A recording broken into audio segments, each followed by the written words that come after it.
আলাইকুম। স্বাগত সবাইকে। সবাই কেমন আছেন? আশা করি অনেক ভালো। অনেকের স্বপ্ন ছিল কোরআনের কাজ করার, কোরআন থেকে সত্য তথ্যগুলো মানুষের কাছে পৌঁছানো। তো অনেকের স্বপ্ন থাকলেও আসলে সেটা অনেক সময় সম্ভব হয়ে ওঠেনি। তা আজকে আমরা নিয়মিত কোরআন থেকে যে বিষয়গুলো নিয়ে আ কন্টিনিউয়াসলি আমরা কথা বলব, তো তারই ধারাবাহিক অংশ হিসেবে আজকে আমরা যাকাত নিয়ে কথা বলব। আসুন, যাকাত আমাদের জীবনে এত গুরুত্বপূর্ণ একটা জিনিস, যেটা সোসাইটিতে এই যাকাত সম্পর্কে ভুল কনসেপ্ট গুলো কিন্তু প্রচার করা হয়ে থাকে।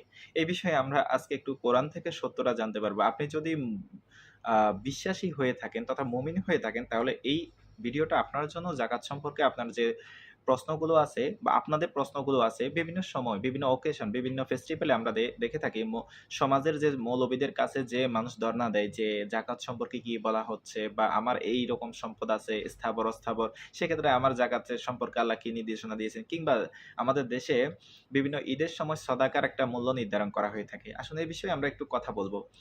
সর্বপ্রথম যে আয়াতটা পড়বো, সেক্ষেত্রে আল্লাহ রাব্বুল আলামিন বলেছেন ২২ নম্বর সূরা আল হাজের ৩৮ নম্বর আয়াতে আল্লাহ রাব্বুল আলামিন বলেছেন, নিশ্চয়ই আল্লাহ মুমিনদের কাছ থেকে দুশমনদেরকে দূরে সরিয়ে দিবেন। একথাও সত্য যে আল্লাহ কোনো দাঙ্গাবাজ, বিশ্বাসঘাতক, অকৃতজ্ঞকে মোটেই ভালোবাসেন না। দেখুন, যারা মুমিন হিসেবে আছে তাদের কাছে বা তাদের কাছ থেকে আল্লাহ রাব্বুল আলামিন যারা বিশ্বাসঘাতক, অকৃতজ্ঞ, দুশমন যারা থাকবে, তাদেরকে কিন্তু দূরে সরিয়ে দিবেন। আর এই কাজটা আল্লাহ রাব্বুল আলামিন নিজ হাতে করবেন। নিজ নিজ কুদরতিভাবে করবেন। আর এতে করে মুমিনদের খুশি হওয়ার একটা বিষয় আছে। যারা তাদের জীবনে অকৃতজ্ঞ হয়ে এসেছে, যারা তাদের জীবনে বিশ্বাসঘাতক হয়ে এসেছে, তো এদেরকে আল্লাহ দূরে সরিয়ে দিবেন। আসুন, আমরা আরেকটা বিষয় দেখে নিই। ৬ নাম্বার সূরার ৩৮ নাম্বার আয়াতে আল্লাহ রাব্বুল আলামিন বলেছেন, আর পৃথিবীর বুকে যত প্রাণী রয়েছে সেসব পাখি দুটো পাখায় ভর করে উড়ছে। সেসবের মধ্যে এমন কিছু নেই তোমাদের মতো যাদের উম্মত নেই। একটা বিষয় আপনি দেখেন, সেটা হচ্ছে এই যে আমরা মানুষ কিংবা আমাদের যে পরিবেশে পশু, পাখি, গাছপালা ইত্যাদি যত প্রাণী আছে, আল্লাহ বলছে পৃথিবীর বুকে যত প্রাণী রয়েছে, আ সেসব আ এবং যেসব পাখি দুটো পাখায় ভর করে উড়ছে, সেসবের মধ্যে এমন কিছু নেই তোমাদের মতো যাদের উম্মত নেই। তো তারা হচ্ছে সোশ্যাল বিইং হিসেবে বা তাদেরও একটা সোসাইটি আছে। ঠিক আছে? এরপরে আমরা দেখি, লিখিত আল কিতাবের মধ্যে মানব দরকারি কোনো জিনিসের বিবরণ বাদ পড়েনি। অবশেষে তাদেরকে অবশ্যই তাদের রবের দিকে হাসরের জন্য হাঁকিয়ে আনা হবে। যারা বলে থাকে পবিত্র কোরআনটা হচ্ছে সংক্ষিপ্ত আকারে এবং এর বিস্তারিত হিসেবে মানুষের লিখিত কিতাব বিভিন্ন বই, ৬ টা বইয়ের কাছে যেতে হবে, এটা একদমই ভুয়া কথা। আল্লাহ বলছেন যে মানুষের প্রয়োজনীয় কোনো কিছু এই কোরআনে বাদ যায়নি। সুতরাং আল্লাহর এই কথাটাকে আমরা বিশ্বাস করব না, নাকি আমরা সোসাইটির যেসব মৌলবি নামধারী লোক, শয়তান রূপী যে লোকগুলো আছে, আমরা তাদের কথা বিশ্বাস করব। কারণ কোরআনটাই হচ্ছে, দেখুন, এই কোরআনটাই, এই ইসলামটাই কিন্তু এই কোরআনের ভিতরে যা আছে এটাই হচ্ছে ইসলাম। এর বাইরে কোনো ইসলাম না। তো আসুন, আমরা হচ্ছে যে আল্লাহর এই কথাগুলো বিশ্বাস করে নিই এবং আজকে যে কথাগুলো বলবো, আমরা পবিত্র কোরআনের বিভিন্ন আয়াতে এই জিনিসটা দেখতে পাই যে আকিমুস সালাত ওয়া আতুজ যাকাত, অর্থাৎ সালাত কায়েম করুন আর যাকাত আদায় করুন। এই যাকাত সম্পর্কে আজকে আমরা শুনবো যে কোরআনে আল্লাহ যে বিষয়গুলো বলছেন যাকাত সম্পর্কে, এই ভিডিওটা যাকাত সম্পর্কে যদি আপনার প্রশ্ন থেকে থাকে, তাহলে এই ভিডিওটা, আজকের এই ভিডিওটা আপনার জন্য। যে যাকাত কতটুকু দিতে হবে, কাকে, কাকে দিতে হবে, কিভাবে দিতে হবে, কিংবা কখন দিতে হবে, এই সকল প্রশ্নের উত্তর আজকের এই ভিডিও থেকে আমরা জানবো। আসুন, এই বিষয়ে আল্লাহ রাব্বুল আলামিন বলছেন ৪১ নম্বর সূরা ফুssiলাতের ৭ নম্বর আয়াতে আল্লাহ বলছেন, যারা যাকাত আদায় করে না তারাই তো আখিরাতকে অস্বীকার করে। প্রথম এই আয়াতেই আমরা জানতে পারলাম যারা যাকাত আদায় করে না কিংবা যাকাত দেয় না, তারা হচ্ছে আখিরাতকে তারা অস্বীকার করে। যে মৃত্যুর পরে আল্লাহ রাব্বুল আলামিন আমাদের হিসাব নিকাশ নিবেন, সেরকম পরকালকে তারা হচ্ছে অস্বীকার করে। এরপরে ৮ নম্বর সূরা আনফালের ৪১ নম্বর আয়াতে আল্লাহ বলছেন, তোমরা সবাই জেনে রাখবে। এখন যে প্রশ্নটা আপনি করবেন যে আমরা যাকাত কখন দেব আর কাকে, কাকে দেব? এই প্রশ্নের উত্তর এই আয়াতে আছে। এবং তোমরা সবাই জেনে রাখবে, যে কোনো কিছু থেকে লাভ তথা গনিমত হিসেবে তোমরা যা পাবে তা থেকে ৫ ভাগের ১ ভাগ এই নিচে যে শ্রেণীবিভাগ করা হয়েছে, সেক্ষেত্রে কিন্তু বলা হয়েছে কাকে, কাকে দিতে হবে। আসুন, এই বিষয়ে আমরা একটা সত্য জানতে পারি। সেটা হচ্ছে আল্লাহ রাব্বুল আলামিন বলেছেন, যখন এবং তোমরা সবাই জেনে রাখবে যে কোনো কিছু থেকে লাভ হিসেবে তোমরা যা পাবে। আপনি যখন, যখন লাভ হিসেবে যা পাবেন তার থেকে একটা অংশ, আল্লাহ বলছেন তা থেকে ৫ ভাগের ১ ভাগ। একটা অংশ আপনি কিন্তু ৫ আ শ্রেণী বিভাগে আল্লাহ করে দিয়েছেন, তাদেরকে দিতে হবে। ধরুন, এবং কাদেরকে, কাদেরকে দিতে হবে এই বিষয়ে আমরা একটু জেনে নেই। সেখানে বলা হচ্ছে ১ ভাগ আল্লাহ তাআলার বিশেষ বার্তাবাহক রাসূলের জন্য, তার ঘনিষ্ঠতর আত্মীয়দের জন্য, ইয়াতীম অনাথদের ও কোরআনের কাছে যারা ব্যস্ত তাদের জন্য। দেখুন, এইখানে কিন্তু কোনোভাবেই মাদ্রাসা, মাহফিল কিংবা মসজিদ এই খাতেরগুলোর কথা বলা হয়নি। দেখুন, এখানে বলা হয়নি, এই আয়াতে বলা হয়নি যে আপনি বছরে শতকরা ২.৫% এই কথা কোনোভাবেই নেই।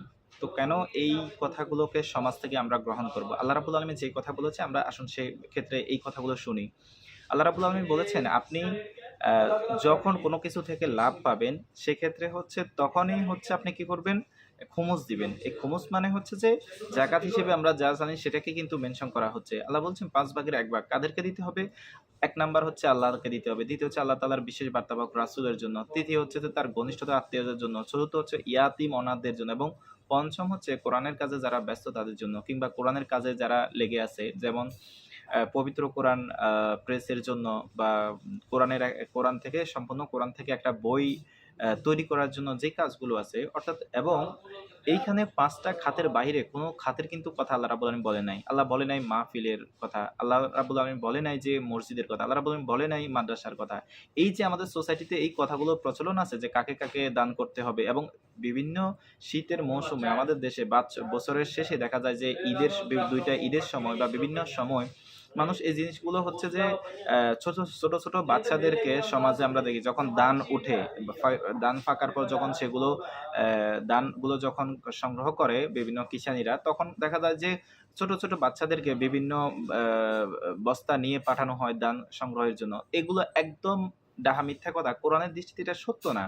আপনি যদি কোরআন মেনে থাকেন, আল্লাহ রাব্বুল আলামিন কথা যদি আপনি মেনে থাকেন তাহলে আপনার জন্য হচ্ছে যে এগুলো কখনোই মানার কথা না।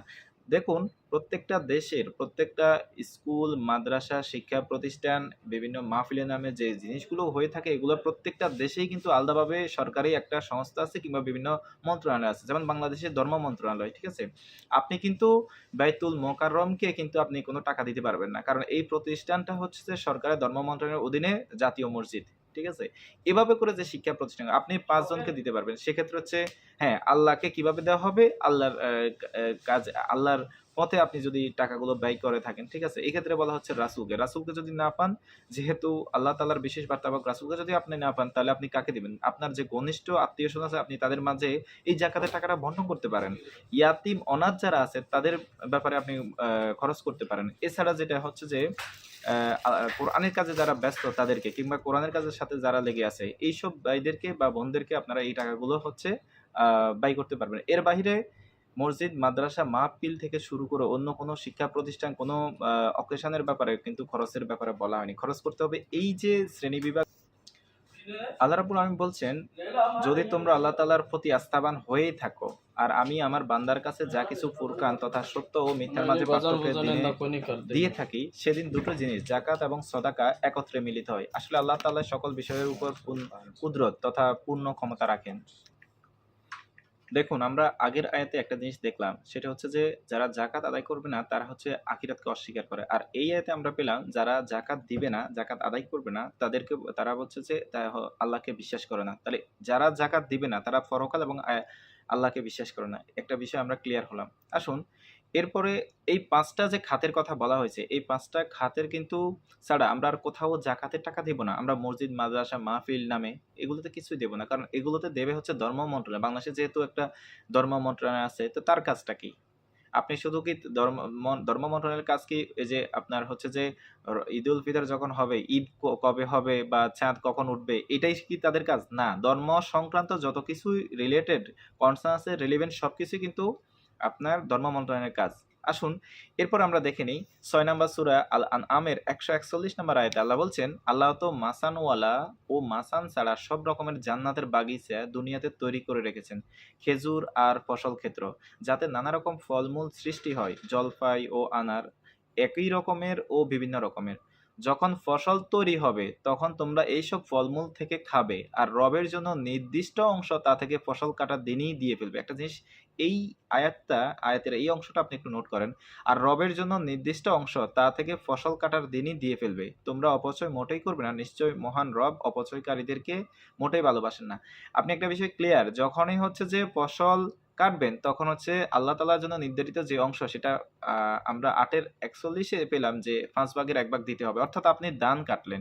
দানটা সম্পূর্ণ দানটা আপনি আ কাটার পর যখন আপনি তুললেন তখন হচ্ছে দিয়ে দিবেন। ধরেন আপনি আপনার নারিকেল গাছ থেকে ১০০ টা নারিকেল পেলেন। সেক্ষেত্রে আপনি ২০ টা দিয়ে দিবেন। যেইকোনো ফসলের ক্ষেত্রে, যেইকোনো কিছু থেকে আপনি যেইকোনো কিছু থেকে আপনি টাকা পাবেন, লাভ হিসেবে যা পাবেন ৫ ভাগের ১ ভাগ দিয়ে দিবেন। ইভেন আমাদের জীবন যারা হচ্ছে যাকাত দিতে পারতেছে না, তাদের জন্য আরেকটা সুবিধা আছে। আপনি দৈনিক ২৪ ঘন্টার ভিতরে আপনাকে যেটা করতে হবে, এই ২৪ ঘন্টার ভিতরে আপনি ৪ ঘন্টা ৪৮ মিনিট ৫ ভাগের ১ ভাগ আপনি আল্লাহর জন্য দিতে হবে। যখন দেখুন বছরে শতকরা ২.৫% এর বাদ দিয়ে আল্লাহ রাব্বুল আলামিন কি বলেছেন? আপনি লাভ হিসেবে যখন পাবেন, সেক্ষেত্রে হচ্ছে আপনাকে ৫ ভাগের ১ ভাগ দিতে হবে। কাদেরকে দিতে হবে?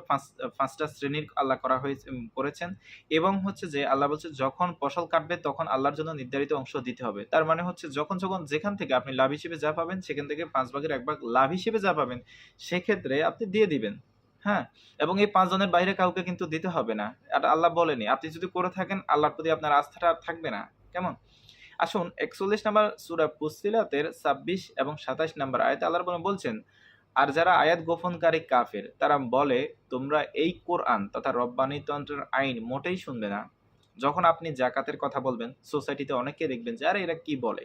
কিন্তু আপনি কিন্তু ঠিক কোরআন থেকে কথা বলছেন। কিন্তু ওরা বলতেছে যারা আয়াত গোপনকারী আল্লাহ বলছেন যারা আয়াত গোপনকারী কাফের তারা বলে এই কোরআন মোটেই তোমরা শুনবে না। তাহলে এরকম তো আমাদের সোসাইটিতে দেখতে পাওয়া যায়। ঠিক না? আর তার মাঝখানে নিজেদের বানানো আইন, গণতন্ত্র, রাজতন্ত্র, সমাজতন্ত্র, মোল্লাতন্ত্র দ্বারা হট্টগোল বাধিয়ে দিবে। হয়তো এভাবেই তোমরা জয়ী হবে। অর্থাৎ হচ্ছে সোসাইটির এইসব মৌলবী লোকগুলো বলবে যে যারা এইভাবেই ভিডিওর মাধ্যমে কথা বলে কিংবা জাকাতের বিষয়ে সমাজের যে সোসাইটিতে যেটা প্রতিষ্ঠিত আ জাকাতের ব্যাপারে আছে এর বাহিরে যারা কথা বলে এদের কথা তোমরা শুনবে না। এরা আল্লাহ বলছে যে যদি না শোনো তাহলে তোমরা জ এম এ বলছে এরা বলবে সমাজের এসব লোকেরা বলবে নোংরা সমাজের নষ্ট সমাজের এই লোকেরা বলবে এদের কথা শুনবা না। তাহলে তোমরা জয়ী হবে। আল্লাহ কিন্তু সেটাও তুলে ধরছেন। যখন আপনি কোরআন থেকে এই সত্যগুলা বলবেন তখন হচ্ছে এরা আর মানবে না সেটা। এবং শুধু মানবে না, আপনাকে সমাজে এরা মসজিদের মিম্বার থেকে শুক্রবার কিংবা বিভিন্ন সময় এরা আওয়াজ করবে যে এদের কথা শুনবেন না। অথচ আল্লাহ সেই কথাও বলে দিচ্ছে। পরের আয়াতে আছে দেখুন ৪১ নাম্বার সূরার ২৭ নাম্বার আয়াতে। সুতরাং আমি এসব আয়াত গোপনকারী কাফিরদেরকে কঠিন আযাবের মজা দেখিয়ে দেব। আর তাদেরকে অবশ্যই তাদের অপকর্মের মজুরি আমি দেব। অর্থাৎ হচ্ছে যে যারা কোরআনের এই সত্য বাণীগুলাকে বাধা প্রদান করবে, মানুষদেরকে ভুল তথ্য দিবে, যে মানুষকে কোরআনের কথা শুনতে বাধা দিবে।